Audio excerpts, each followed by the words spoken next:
What? How do you think 8-foot ceilings now? They're 9. Yeah, I know. Look at it. And actually, that's even higher out there. Yeah.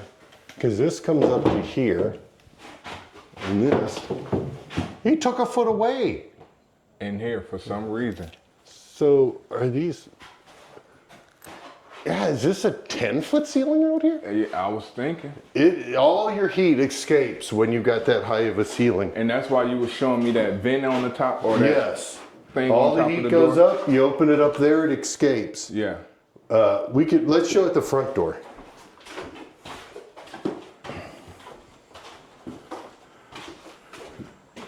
So to control heat in the summer, you have a door closed for safety. This room, all it goes up to heat, that heat then traps and comes down throughout the day. So to combat that, you would open this window up to about here, and you would open, this is a screen that's open. So cold air comes in because it fills a void. The hot air naturally wants to bleed out of the house, pulling the cold air in from outside. You'll cool your house quickly that way. You can still do it today. New windows, the top comes down. If you do that upstairs and you open the bottom part downstairs, you'll naturally flow all your hot air out of your house. Tip of the day, Brandon. This is OG Marketing with Brandon and Pat. Welcome back to OG Marketing. I'm your host, Brandon. I'm here with Pat. We got Will. I'm going to let you know they roles, or I'm going to let Pat introduce Will. I brought in an investor, a guy that I've been working with now, him and his wife on another property. They've been wanting to get into real estate, and I brought him in on the other deal, just see if it would work out, and this one came up, and he's going to help us get this one financed and move forward.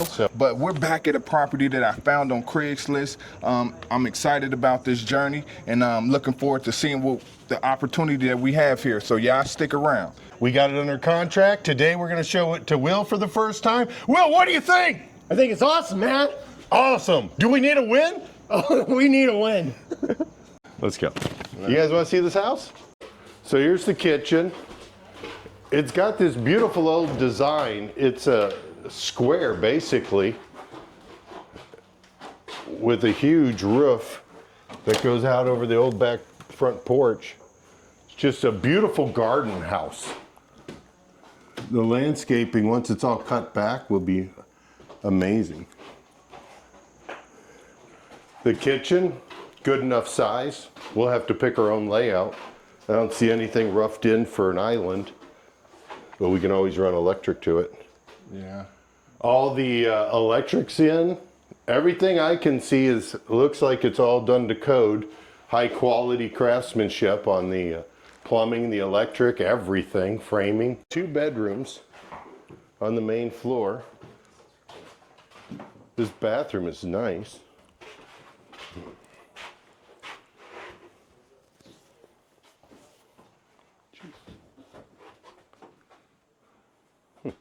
Yeah, this bathroom is huge. That's the shower.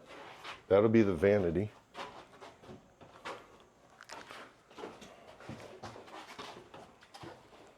It's a nice open layout. How do you think 8-foot ceilings now? They're 9. Yeah, I know. Look at it. And actually, that's even higher out there. Yeah. Because this comes up to here, and this. He took a foot away. In here for some reason. So are these? Yeah, is this a 10-foot ceiling out here? Yeah, I was thinking. All your heat escapes when you got that high of a ceiling. And that's why you were showing me that vent on the top, or that Yes. thing All on the top of heat the goes door? up. You open it up there, it escapes. Yeah. Let's show it the front door.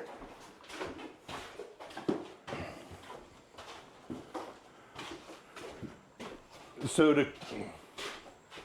to control heat in the summer, you have a door closed for safety. This room, all it goes up to heat, that heat then traps and comes down throughout the day. So to combat that, you would open this window up to about here, and you would open, this is a screen that's open. So cold air comes in because it fills a void. The hot air naturally wants to bleed out of the house, pulling the cold air in from outside. You'll cool your house quickly that way. You can still do it today. New windows, the top comes down. If you do that upstairs and you open the bottom part downstairs, you'll naturally flow all your hot air out of your house. Tip of the day, Brandon. Love the shutters outside.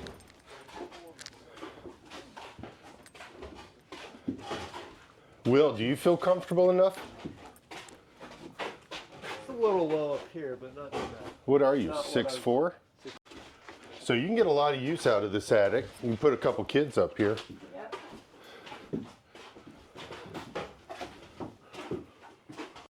Because look at this, Brandon. No, that's the old stud. Yeah, that's the old stud. But look, they milled it down. So somebody milled to smooth this out. So that is the old stud. But see how that's been milled? What you mean? What's milled? What, they sanded it back? If you look here on the side, there's two pieces of wood. There's a stud, and then there's this face plate, right? Okay. See the line of delineation here? See this? So they've milled this and then put it on to make sure the wall is flush. They shimmed it out and they nicely milled them, sanded them, ran them through a you know what I'm talking about? What am I thinking of? Planer. Whatever, but they took the time to shim out the old studs to make it flush. I mean, I haven't seen anything that's not high quality here. He's got the doors and stuff in the basement for the interior. Carlita, we're gonna go in the basement. He's working. I like that name, Carlita. Trim stacked up here. So, brand new furnace, plumbing, all ducting's done. This we talked about the other day. We got the drain pipes that crisscross under and affected where the drain could go because sanitary and storm sewer can't mix. I mean, your inspector comes in, they're not looking for much. When you put the effort into these things, the inspector's not looking for details because he knows you're detail oriented. See the writing? You think this is a mistake? Boom, boom, boom. Yeah, that's... You want to know your guy is telling the inspector, I know what I'm doing? From underneath you can read it. See this? That is quality. You don't even have to look. He tells the inspector what he's looking for, right? You Making bring the the job eye of the inspector to what you want him to see. Yeah. I'm looking for people to work with. I'm looking for people that want to get ahead. Brandon, you got a big pot of gold I don't know about? Nope. I don't have a big pot of gold. People look at me and think, well, he can get it done. He must have money. No, I will go out there and I like to say, I'll start a fire. I'll find something. I'll find Brandon. Brandon then comes to me with something. I'm looking at him like, this is a great house, but I don't have any money. I've got my own projects I'm running right now. Brandon sees me during the day, right? Yep. I'm a pretty busy guy. Of course. But I want to get this done. And so I'm looking for somebody else to come in, i.e. Will. I don't have money either. Really. He doesn't have money either.